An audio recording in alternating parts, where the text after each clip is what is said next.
Hey guys, welcome to Jay Speak. This week we are part two of my guitar collection. So let's take a look at the non-Telecasters. So first up, let's go through the Gibson guitars. First up, we've got the Unicorn, which is a Black Beauty 335. It is a 2004. It is probably my number one. I love this guitar. It was the first 335 I ever purchased, and it is wonderful. I picked it up used. It's a 2004. It's worn in the neck, which I have discovered over time that I really enjoy. It's got classic 57 humbuckers. I love it paired with my rock reverb. I use it a lot with my Fender Twin as well. Since I got into Tellies, I haven't been playing it much, but it's still right here. Continuing with the 335, we've got the DG 335. This is the Dave Grohl signature model. It is second run. The first run they did of Ebony and Pelham Blue. The second run they did Gold, and the Gold is awesome. Truth be told, if I could have, I probably would have taken the Pelham Blue just because I love that color. It's a wonderful guitar. My wife gave this to me for my birthday one year. I mean, I'm a big Dave Grohl fan. I love Nirvana, love the Foo Fighters, and it's awesome to have a signature model like that, but also it's a 335. It's got the split diamond inlays. Some of my favorite Birchbucker pickups, the 2 and 3, diamond holes instead of the F holes, which is traditional. So, and I love the Firebird headstock. So it's just a super cool all-around really neat guitar. Next up, we got two Gibson non-reverse Firebirds. We got a faded Pelham Blue with mini humbuckers, which I replaced the pickups in. I never went back to the Gibsons.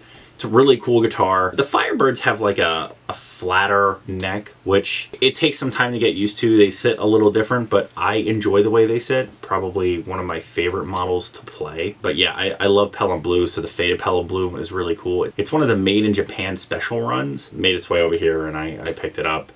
The other one is a limited edition in vintage copper. This guitar specifically, I've used a lot on the channel. It's got a 57 in the neck and a 57 plus in the bridge. I am changing it out to a Friedman Classic Plus pickup. That is coming. I really like the guitar. It's very mid-range heavy. I've replaced the pickup.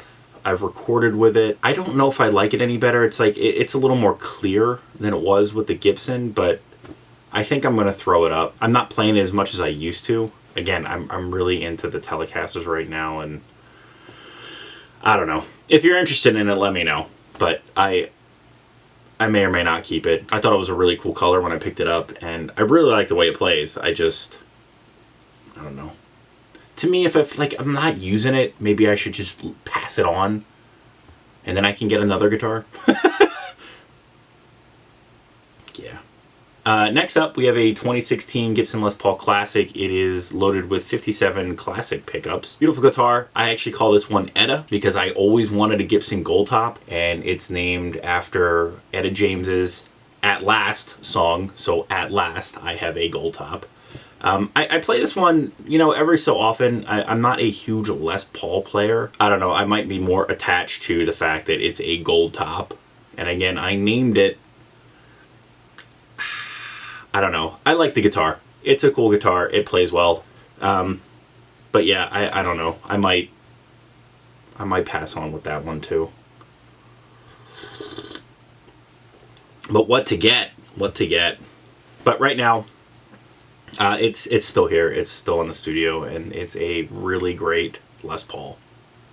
I've owned probably 15 Les Pauls over the years, and this is the only one I have left.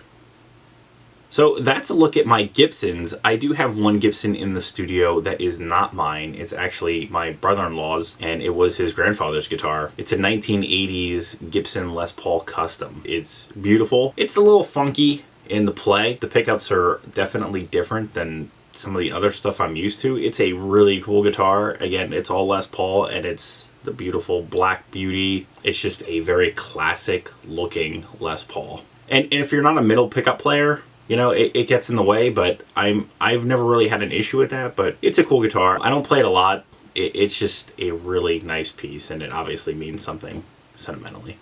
Jumping real quick to another one of my wife's and brother-in-law's grandfather's guitars. It's a bass, and it's a Hagstrom bass, and it's kind of funky. I don't think I've used it on any of the recordings I've done here on the channel, but I've used it when I did the Golden Empire record. It's a cool bass, but I don't use it a whole lot. I guess since we're talking about basses, we'll talk about my other bass. It is the Squier Jazz Bass, which you have seen. I do use this for almost everything bass-wise on the channel. Great bass. I love the neck. It's this maple neck, and it just feels awesome to play. It's not expensive by any means, and compared to everything else I have, it's almost kind of hilarious. But I did play an American Professional Fender bass, and I really didn't think there was that much of a difference. So I've kept the Squier. So let's move to the Strats. So I've got a Friedman Vintage S. It's the HSS model. There's no mods to it. It's this awesome green color. I really like this guitar. I've used it quite a few times on the channel already. It plays really well. It's like the other Friedmans where it just feels like home and it sounds awesome. So I really enjoy this guitar. I don't know if I'll pick up like a Vintage S, but it kind of went through my old Friedman buying phase and the Stratocaster snuck in, and I'm really glad I got it. It's a wonderful sounding guitar. Jumping over to another Strat, which I've played here and there on the channel, is a Partscaster. It's a friend of mine's, actually. It is not my guitar, but it hangs out in the studio. He wasn't playing it, so I cleaned it up. I played it here and there. I think I'm playing in an upcoming phaser video, but it's a Strat, straight up.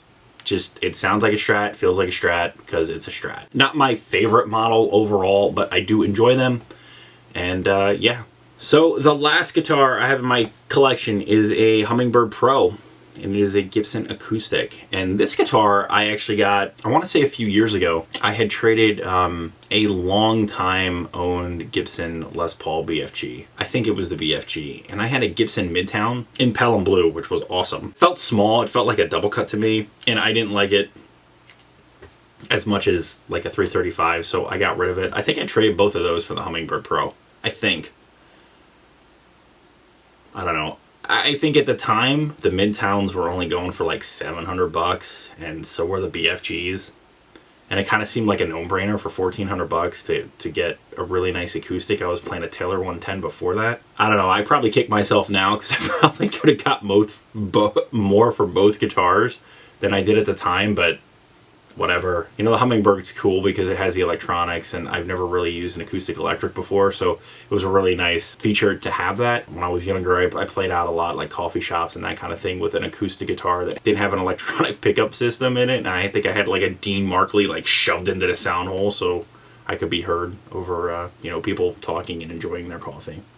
That's a look at my guitars. I'd say 80% of the guitars you see me demo on the channel I've owned. Quite a few of them were my brother-in-law's because he has a problem too, and he lets me try them out, and or, you know, I sell them for him on my Reverb channel. But it's such a long, interesting road buying guitars and kind of learning what you like that it's fun. It can be exhausting, but it's fun.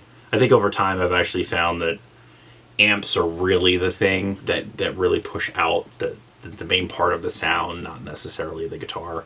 The guitar is more, to me, like a feel and how you interact with it, but you also interact with an amplifier, and it's a good, delicate balance of what pairings sound really good together. So I hope you enjoyed it. So that's my collection as of right now in 2020. So if you have any questions, let me know. Comments, leave them. As always, thanks for watching. Remember to like, share, and subscribe. Many more videos to come. Don't miss one sub.